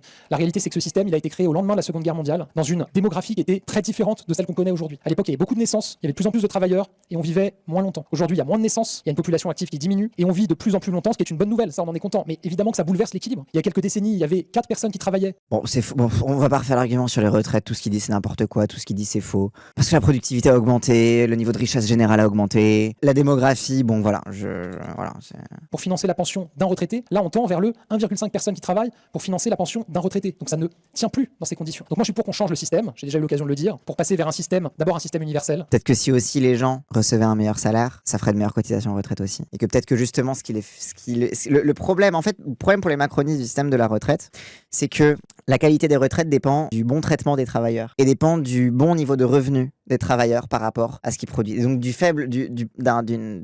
d'une plus grande modération de la captation de la plus-value par les capitalistes. Du fait que les capitalistes ne profitent pas du fait que les gens soient complètement smicardisés pour les sous-payer et dégager encore plus de bénéfices pour eux. Oui, il y a aussi l'égalité de paiement entre les femmes et les hommes. Enfin, l'égalité de statut aussi, parce que dans l'inégalité de genre, il y a aussi les temps partiels subis, etc. Enfin bref, tout ça. Donc, la contradiction fondamentale du système de retraite français, du système de retraite par répartition, c'est celle des travailleurs. C'est celle de la rémunération des travailleurs et de la répartition de la valeur au moment de la production. Et donc forcément que ça fait chier les libéraux, parce que eux, ils savent que c'est la contradiction principale et que le seul moyen de sauver le système de retraite, c'est de faire quelque chose contre lequel ils sont fondamentalement contre, c'est-à-dire faire en sorte que les gens soient bien payés. Du coup, avoir des actifs qui cotisent pour des retraités aura des retraités qui ponctionnent la plus-value du travail des actifs, c'est complètement différent. Bah oui, ça s'appelle une socialisation de la plus-value. Et spoiler alerte, en socialisant la plus-value, les actifs seront mieux payés aussi. Mais bon, ça, on n'est pas prêt à lancer le débat, je pense. 3 grandes familles, salariés, fonctionnaires, indépendants. On arrête avec les 42 régimes auxquels personne ne comprend rien et qui créent aussi de l'injustice. 2, un système libre. Pourquoi on arrête avec tous les 42 régimes? Attends, c'est marrant parce qu'il a dit tout à l'heure qu'il fallait créer un statut spécial pour les vétérinaires ruraux, mais là il a dit qu'il faut arrêter avec les statuts spéciaux et les régimes bizarres. Okay. Je suis favorable à ce qu'il n'y ait plus d'âge légal de départ et qu'on ne se fonde que sur la durée de cotisation. Avec une vraie décote si on part très tôt, une vraie surcote si on part plus tard. Il faut aussi inciter évidemment ceux qui peuvent à travailler le plus longtemps possible. Mais je pense que déjà aujourd'hui, de toute façon, l'âge légal de départ correspond plus à une réalité pour la majorité des Français. Et quand vous regardez aujourd'hui, quand vous décalez l'âge légal de départ de 2 ans, l'âge de départ effectif moyen des Français n'augmente que de 6 mois. Pourquoi quand tu augmentes l'âge légal de départ à la retraite, les gens ils partent pas forcément plus tard? Bah peut-être parce qu'ils sont vieux et qu'ils sont envoyés en pré-retraite par leur patron et qu'on leur fait confiance que bah t'es un petit peu trop vieux pour travailler, en fait on veut plus de toi, donc on va se débarrasser de toi. Et qu'en fait le truc de l'âge de départ à la retraite c'est aussi que bah oui, que peut-être que c'est plus logique de faire partir les gens à 60 ans parce que de toute façon quoi qu'il arrive leur patron veut se débarrasser d'eux à 60 ans. Je sais pas, éventuellement, peut-être. Oh de toute façon même si on augmente l'âge de départ, bah ça augmente pas tant que ça. Bah peut-être qu'il faut pas augmenter l'âge de départ alors. Parce que du coup ça veut dire que l'augmentation de l'âge de départ et le fait de reporter sur le nombre d'annuités, ça veut dire admettre que tu vas payer moins bien les retraites en fait. C'est-à-dire qu'en fait ils admettent que fait de changer l'âge de départ à la retraite, c'est pas pour faire partir les gens plus tard à la retraite, c'est pour avoir un prétexte de moins bien leur payer leur retraite. Merci de l'avoir dit en 4K devant tout le monde. Est-ce qu'il veut ceux qui peuvent surpayer oui c'est ça. Je sais pas, tu t'es fait licencier aux alentours de 55 ans, etc. Notamment grâce aux grandes délocalisations, les trucs, les patrons voyous, etc. Je sais pas, t'as plus de taf quand t'es vieux, bah ils en trouvent plus de taf, bah du coup bah oui, retraite anticipée, et puis t'as pas de thune, et puis enfin voilà quoi. Si certains veulent s'arrêter plus tôt, bah, ils peuvent le faire en ayant évidemment moins que ceux qui ont travaillé plus tard et qui ont une meilleure retraite, mais ça permettra évidemment plus de liberté. Et enfin, je pense qu'il faut qu'on assume maintenant un vrai pilier de capitalisation de notre système de retraite. Et c'est pas un gros mot. C'est aussi ce qui permettra d'améliorer les pensions et ce qui permettra d'améliorer notre économie, parce que les pays qui réussissent mieux que nous en matière de soutien à l'innovation et de financement de leur économie, c'est des pays qui ont des fonds d'investissement, et ils ont des fonds d'investissement parce qu'ils capitalisent aussi. Et ça c'est important, parce que in fine la retraite par capitalisation, c'est pas pour le bien-être des retraités, c'est pas pour que les retraités aient plus de thunes, c'est pour qu'on ait des fonds de pension pour investir, c'est pour qu'on puisse enrichir le système capitaliste pour investir dans des trucs qui vont encore plus être prédateurs et dans lesquels les gens vont encore moins payer les gens. Le but, c'est pas pour les retraités, c'est pour les fonds de pension. On fait ça pour BlackRock en fait, on fait pas ça pour vous. Mais on fait ça un peu pour vous, donc votez pour nous quoi. On abrutis de retraités. Mais surtout les fonds de pension, ils prennent beaucoup plus de marge que prendra jamais l'État. Genre le degré de thunes que les fonds de pension te captent sur ce que tu cotises, c'est genre, t'as l'impression de regarder une vidéo de Nicode sur les arnaques, sur les arnaques téléphoniques. S'il faut repasser aux 62 ans, voire aux 60 ans, ou passer aux 65 ou aux 67 ans, on passera à côté du sujet et de l'enjeu pour le pays. En fait, tout pour rajouter plus de parasites entre les gens et leurs droits, quoi. Pour l'invitation, merci à vous de participer à ce... Ok, d'accord, là c'est fini. Ok, donc là on arrive, ok, d'accord, c'est la fin. Et là c'est la partie meeting. Là c'est la partie discours de Gabriel Attal. Et c'est son annonce de candidature à la présidentielle. Attention, on y arrive après avoir répondu aux questions du peuple. Il va annoncer. Il aurait pu faire le discours avant, hein. Franchement, on serait beaucoup moins fait chier. Mais là, il va nous dire pourquoi il se présente, pourquoi il est là. Et voilà. Attention, Gabriel Attal annonce sa candidature. On est une grande démocratie. Et qu'en France, on peut ne pas être d'accord. D'ailleurs, souvent, on n'est pas d'accord entre nous. Parfois sur des petits sujets, parfois sur des très Dites-vous, je suis à 1,40. Quand j'augmente une vidéo à 1,20 et que j'écoute Mélenchon, vous me dites que c'est trop rapide. Là, sur Gabriel Attal, j'ai l'impression que c'est encore trop lent. C'est horrible. grands sujets. Mais enfin, on peut toujours débattre, on peut toujours échanger, on peut toujours confronter nos points de vue. Et à la fin, j'en suis convaincu, on peut toujours avancer. Donc merci à vous de Donc là, je vous le remets en vitesse normale. Je le remets en vitesse normale et vous allez souffrir. participer à cet exercice. Et ici, on est à Mur-de-Barrez, sur la place du village, devant ce monument aux morts. Ce monument aux morts qui nous rappelle quelque chose de fondamental, c'est qu'on est une nation. On est une nation parce que nous avons une histoire commune. On est une nation parce que nous avons rencontré Petit dog whistle nationaliste. des épreuves. Et on est une nation surtout parce qu'on a réussi à traverser ces épreuves et à On n'est pas un peuple, on est une nation. survivre à ces épreuves ensemble. On a une histoire commune. Donc les étrangers, ils n'ont pas l'histoire commune avec nous. Donc c'est pas la nation, les étrangers. Alors évidemment, dans un moment comme celui-là, dans un lieu comme celui-là, on ressent tous, chacun d'entre nous, une très grande humilité. Et on ressent tous, chacun d'entre nous aussi, une très grande force. La force d'une histoire qui est millénaire. La force de grands Français qui nous ont précédés. La force d'un pays qui a toujours su écrire l'histoire. Qu'est-ce qu'il raconte? Mais tout le monde écrit l'histoire. Tout le monde écrit... C'est quoi, l'histoire n'est écrite que par les vainqueurs? Donc un pays qui a toujours été vainqueur sur les autres et qui a toujours été un fils de pute envers les autres pays? Ouais, c'est ça, ouais. L'histoire coloniale, bah oui, l'histoire est écrite par les vainqueurs, donc c'est la France qui a écrit l'histoire. Donc on a bien colonisé tout le monde, on a été trop fort, putain. Maintenant, on n'arrive plus à coloniser les autres. C'est dur, quoi. On a un passé. Ah, lequel? Aujourd'hui, moi j'aime la France. J'aime... Attention. Hot take! Hot take! Il aime la France. Attention, c'est vraiment... Je trouve que c'est très courageux de sa part de dire ça. Je pense que d'autres n'auraient pas osé un tel courage, quoi. Il aime la France? Mais non! Mais c'est fou! Mais...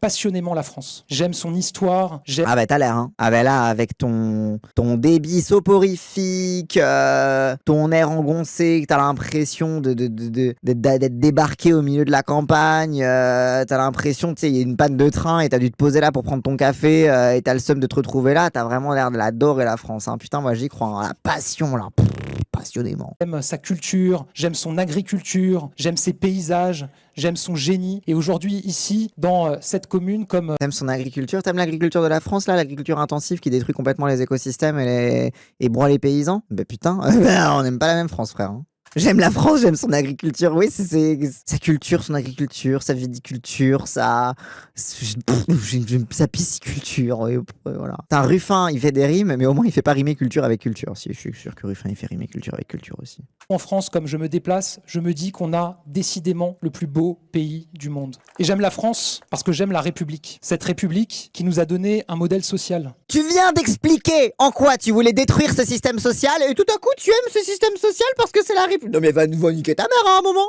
Va niquer ta mère. Le mec il nous a dit ah ouais la retraite c'est fini, maintenant c'est des fonds de pension, c'est génial etc. Mais le système social français, j'aime le système, mais va niquer ta... Oui, va te faire foutre en fait. Va juste arrête de prendre les gens pour des cons. Genre c'est vraiment... Il a tous les buzzwords du bon petit candidat bien transparent en mode j'aime la France, vive le système social, la République etc. Mais tu viens de dire que tu... Le mensonge élevé au rang de génie, il a compris en fait. Ouais, je pense que à ce stade, c'est de la performance artistique. En fait, je crois on est à la Biennale de Venise. Et l'école qui a toujours fait la force de la France.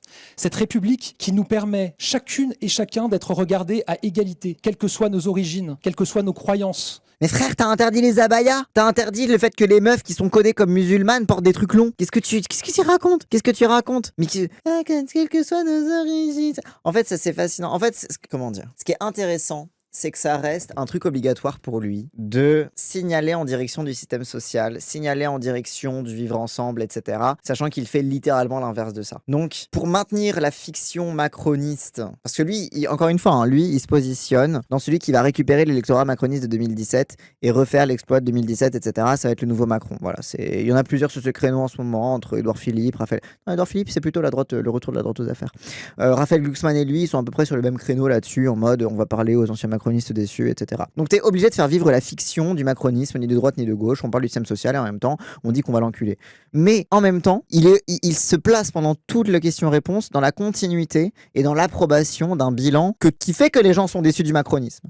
Genre, il est en mode, il essaye de signaler sa politique en direction des déçus du macronisme, et il suce le macronisme pendant tout le truc. Et du coup, il tient, c'est même plus l'en même temps de Macron. C'est plus le en même temps ni de droite ni de gauche, c'est le en même temps et macroniste et anti-macroniste. Ou et macroniste d'aujourd'hui et macroniste de 2017. Que soit notre couleur de peau, quelle que soit la personne que l'on aime.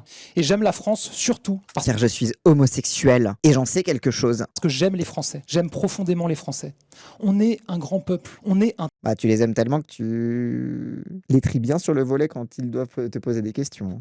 Oui, intéressant, de différence de forme par rapport à Macron. Macron, il est agaçant parce qu'il est française et français. Et genre, à chaque fois, genre, c'est vraiment même parce qu'en fait, à chaque fois, ils osotent sur les femmes et hommes, les âmes et âmes, les âmes et âmes. C'est à chaque fois, voilà. Macron, il fait toujours ça, mais c'est son côté un peu inclusif. Ce qui est intéressant, c'est Gabriel Attal, là, il a mis tout au masculin. Il est vraiment anti-woke dans sa façon. Il fait même plus semblant de dire les hommes et les femmes. Non, il dit les hommes, les gens, voilà, hein, au masculin, tout au masculin, quoi. La misogynie des hommes, oui. Non, mais c'est aussi qu'il sait qu'il n'y a plus à faire semblant. Il n'y a plus à faire semblant de signaler en direction de la gauche. Il faut juste signaler en direction des macronistes, peut-être qu'ils se croient de gauche, tu vois, mais il n'y a plus à besoin. Macron, il avait besoin de signaler en direction des gens du PS. Il n'a plus besoin de ça. N'ayons jamais honte de notre histoire. N'ayons jamais honte de notre histoire. Toi, ça te fait pas honte les camps de concentration en Algérie? Ça te fait pas honte les campagnes de gazage massif dans les colonies? Ça te fait pas honte la torture? Ça te fait pas honte l'esclavage? Non, faut pas avoir honte de son histoire? Bah si, en fait, il y a des trucs, faut avoir honte en fait. Et parce que la honte, ça te permet d'avoir au moins un garde-fou moral pour pas le refaire. Comme en Palestine par exemple. Genre, oui, la collaboration, peut-être. T'as pas honte de Philippe Pétain, toi? Moi j'ai honte, perso. Moi j'ai honte de l'antisémitisme français. Et j'ai honte de son islamophobie aussi. Genre, oui. Et en fait, cette honte, c'est pas... En fait, parce que les droitards et les fascistes, à chaque fois, quand tu parles du fait qu'il y a des histoires qu'il y a une part de notre histoire qui nous font honte, ils sont persuadés que la honte, c'est toi qui te terres dans ton coin, qui te met en boule et qui pleure et qui dit pardon, etc. Ils sont persuadés que la honte, c'est une attitude de soumission. Non, la honte, c'est aussi un réflexe mental d'hygiène morale de savoir que quelque chose ne doit jamais être refait. C'est quelque chose qui te dirige vers l'action. Quand tu as honte de quelque chose, à minima, tu t'engages solennellement à ne pas le refaire. Par exemple, je vais donner un exemple que Gabriel Attal pourra comprendre. Quand ta maman te dit de ranger ta chambre et que tu dis ouais vas-y tu me dis pas ce que je dois dire machin truc de toute façon t'es pas ma mère, etc. T'as honte. Mais en fait quand t'as honte de ça, quand tu viens t'excuser après en mode pardon maman j'aurais pas dû dire ça, c'est de dire je ne redirai plus jamais ça, puisque en fait je sais que je suis allé trop loin et que même si j'avais la flemme de ranger ma chambre, bah en fait j'ai pas à traiter ma maman comme ça, même si ça m'énerve qu'elle me dise de ranger ma chambre. Et du coup la honte que tu ressens de l'avoir blessé, c'est un signal moral dans ta tête de dire ne refais pas ça. Parce qu'après t'en as aussi des gens qui disent il faut avoir honte de l'histoire de France et qui font exactement pareil. Ça c'est des gens dont la honte est digérée par le déni. Sauf que en fait non, désolé, moi la honte que j'ai envers la France, elle est digérée par la volonté d'action et de réparation en fait. Bref. Donc la collaboration c'est comme pas ranger sa chambre. Mais non mais c'est parce que Gabriel Attal il est en mode tu casses, tu répares. Au début j'étais en mode quand tu casses le vase de ta mère. Oui quand tu casses le vase de ta mère parce que t'as un peu trop joué. Bah en fait t'as un peu honte d'avoir cassé le vase de ta mère. Bah du coup ça fait que quand tu passeras devant toutes les antiquités qu'elle entrepose dans son salon de bourgeoise, bah tu feras un peu plus attention à tes mouvements. Après on a eu honte, la collaboration en mode on fera plus jamais ça et pourtant on a l'air de le refaire. Oui mais en fait c'est que je veux pas faire l'apologie de la honte non plus parce qu'en fait in fine si tu restes dans la honte t'avances pas.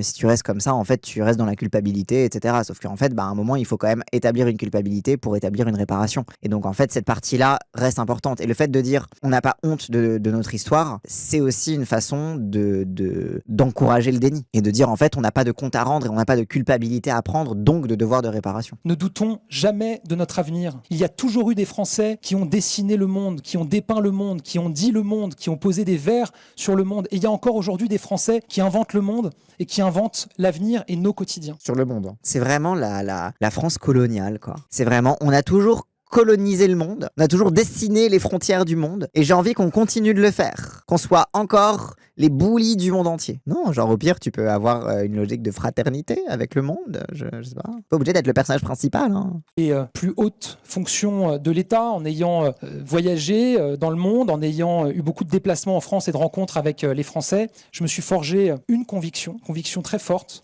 c'est qu'on a encore nos plus belles pages à écrire. Ne laissez jamais certains vous expliquer que le meilleur était derrière nous. Le meilleur, il est devant nous. J'en suis convaincu. Un pays qui est uni, rassemblé, apaisé, un pays comme la France. Donc ok, un discours, mais c'est vraiment le discours macroniste de 2017. Hein. C'est vraiment ça, c'est en mode on va aller vers l'avant, la Startup Nation, l'innovation, on regarde pas le passé, le progressisme, alors une forme de progressisme, une idée du progrès qui est celle en fait finalement de la continuation de la violence capitaliste au final. Hein. Donc c'est ancrer la France dans un destin. Oui. Après, je suis d'accord que le meilleur est devant nous grâce à Jean-Luc Mélenchon qui sera le prochain président de la République française. Ça, je suis entièrement d'accord. Oui, c'est du slop nationaliste quoi. On est le pays de l'avenir. On est le pays de l'avenir.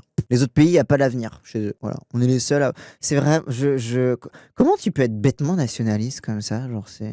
Ouais, les autres pays n'ont pas d'avenir. Ouais, il n'y a que nous qui avons un avenir. Ouais, nous, on est l'avenir, on va décider le monde. Ouais, non, mais c'est qui, toi? Ça, c'est ma conviction. Et j'ai ensuite une ambition. Bon, allez, vas-y. Une ambition de nous faire renouer avec une très grande promesse, qui est la promesse de l'élévation. L'élévation individuelle, pour que chacun en France se dise que ses enfants, ses petits-enfants auront une vie meilleure. Et une promesse d'élévation collective pour que chaque Français en France se dise que notre pays va redevenir la première puissance d'Europe. Alors, que les Français se disent qu'ils auront une vie meilleure. Pas qu'ils aient une vie meilleure, hein, mais qu'ils se disent, au moins, qu'ils fantasment une vie meilleure, qu'ils y croient. Voilà. Que les Français, ces abrutis, y croient, et puis le reste, bon, on va pas leur promettre qu'ils l'aient, quoi, non plus. Hein. Et éclairer le monde sur tous les sujets. Et puis je me suis forgé aussi une détermination à agir. Alors il faudra du travail, il faudra faire des choix, il faudra décider, il faudra la force d'agir. Mais avec la force d'agir, tout est possible. Et je crois que tout est là. La force d'agir, mais ça veut dire quoi? Wow. Élever, s'élever, grandir, conquérir, renouer avec un optimisme. Conquérir, mais qu'est-ce que tu veux conquérir quoi? Ça veut rien dire. C'est vraiment du slop volontariste, du slop droitard en fait. C'est vraiment en mode oh là là, il faut conquérir de l'avant. Oh là là. Française, où c'est 50 nuances de gestion du déclin et on explique matin, midi et soir aux Français que tout a vocation à être pire et qu'on peut éventuellement se protéger un peu individuellement pour que ça soit moins pire pour soi. Non, au contraire, on peut avoir des vies meilleures, à condition de nous en donner les moyens. Alors oui, j'ai cette conviction, et oui, c'est pour toutes ces raisons, et c'est parce que j'aime profondément la France et que j'aime profondément les Français que oui, cher Pierre, j'ai décidé d'être candidat à la présidence de la République. Tout ça, c'est intankable. Franchement, tout ça pour dire qu'il est candidat alors qu'on le sait depuis belle lurette. C'est vraiment genre tout ça pour ça, quoi. C'est vraiment, je crois que peut-être ça se tape entre lui et Glucksmann. Ça se tape entre Attal et Glucksmann pour savoir quel est le candidat le plus vide. Mais je pense que c'est Attal. Hein. Je pense même Glucksmann, il peut faire semblant d'être un peu en mode ouais, l'international, l'Ukraine, avoir une voix de la France, etc. Je dis pas que Glucksmann il est plein, hein. Il est aussi vide, mais Attal, je pense que c'est le plus vide de tous. C'est vraiment genre le mec, il est en pilote automatique du macronisme et il se rend même pas compte que c'est ridicule. Qui croit encore à ça? Mais qui croit encore à ça? Mais ça, au moins Glucksmann il fait un peu semblant d'être européiste, de machin, il dit ouais ma gauche c'est ça, je sais pas quoi, tu vois genre. Lui c'est vraiment en mode c'est le slop macroniste, on va continuer de gérer les trucs, vous allez rien faire, vous allez rien dire, vous allez juste me donner vos doléances et puis en fait vous allez voir ça va marcher, taisez-vous et puis au pire essayez d'y croire. Les deux sont vides mais en plus Attal l'emballage est transparent. Oui c'est ça. Lui c'est vraiment un sac, c'est un sac papier transparent en fait. Un sac plastique transparent pardon. Oh là là. Est-ce que Attal il est allé avec la BAC de Villepinte? Mais voilà, en tout cas, c'était Gabriel Attal. C'est sa campagne. C'est vide. J'ai l'impression d'avoir perdu du temps de vie. J'ai perdu des PV en regardant ça, en fait. Je sens que la vieillesse s'est approchée de moi en regardant ce truc. Oui, on a perdu des neurones, c'est horrible. Oui, c'est le brain rot politique de fou, c'est le brain rot de droite. C'est... Bon ben voilà, en tout cas, Gabriel Attal est désormais candidat à l'élection présidentielle. Ok, et c'est cool pour lui, cool ta life. Amuse-toi bien, profite. Le centre droit est finito, mais qui va croire à ça? Genre, il a été obligé de ramener tous les vieux qui ont voté Macron et les 2-3 jeunes macronistes là du coin pour se faire applaudir et pour faire semblant de poser des questions un petit peu. Genre... Donc Attal, il s'est mis en scène à être au contact des Français en répondant les réponses les plus technos possibles aux questions les plus technos possibles et en finissant sur une espèce d'envolée lyrique soporifique sur « J'aime la France ». Je m'attendais rien, mais je suis quand même déçu bizarrement. Bah, en fait, moi, je m'attendais à ce qu'il ait réfléchi son truc, quoi. À ce que, tu sais, il se soit posé 2-3 questions en mode « Vas-y ». Comment est-ce que je tranche? Est-ce que je romps avec Macron? Est-ce que je condamne Macron en mode ouais, moi je serais pas pareil, Macron nous a trahis, on va renouer vraiment avec le truc de base, gna gna. Mais en fait, même pas. Il a même pas les couilles d'opposer le Macron d'aujourd'hui au Macron de 2017. Ce qui serait le truc de base, hein, pour tous les déçus du macronisme, ils sont en mode ouais, Macron il a changé, le macronisme de 2017 c'était bien, j'y croyais vraiment, mais il a rien fait de tout ça, c'est une trahison. Tu sais, les macronistes déçus, ils disent ça. Et Attal, il a même pas les couilles d'essayer de l'incarner, tellement il est terrifié que Macron lui chie dessus. Oui, même Édouard Philippe le fait mieux, exactement. Même Édouard Philippe arrive mieux à parler aux déçus du macroniste, alors que de base, Édouard Philippe, il est de droite. Tu suis trop la campagne insoumise et du coup, tu crois que les autres savent où ils vont. En fait, je pense que c'est ça le plus gros choc. Je pense que le plus gros choc quand tu regardes un truc comme ça, c'est que comme on suit les insoumis, on a l'habitude de gens qui réfléchissent où ils vont, qui ont qui pensent les gens, enfin, qui théorisent les gens à qui ils parlent, la façon dont ils parlent, la façon dont ils vont déployer la campagne, la façon dont ils se projettent dans la planification, dans le truc, etc. Que du coup, quand on se met à regarder les autres campagnes, personne ne fait ça. Alors que tu sais, pour toi, en tant que mélenchoniste, c'est la base, tu vois. Genre, c'est vraiment le truc de, la base de la réflexion politique, etc. Qu'en fait, le fait que les autres ne réfléchissent même pas à leur campagne et qu'ils aient rien de marquant, je crois que c'est choquant, en fait. Mais ouais. Les autres n'ont pas besoin juste du marketing, les mots creux, ça marche grâce au capitalisme. Bah, en fait, c'est ça, c'est qu'ils se font porter par. Mais en fait, Attal, il va se faire balayer dans la campagne, en fait. Il va complètement se faire balayer. Déjà parce qu'au centre, il y a je sais pas combien de candidats, et en plus, il est transparent. Il va complètement se faire balayer. Entre Glucksmann, lui, et Philippe, ça va être une hécatombe. Mais bon. Hop, et avant de partir, n'hésitez pas, si cette vidéo vous a plu, à liker, commenter, partager. Comme d'habitude, ça aide à faire tourner l'algorithme. Et si vous voulez me soutenir financièrement, n'hésitez pas à cliquer sur le lien Stream Elements qu'il y a dans la description de cette vidéo. Allez, cette fois, je vous laisse.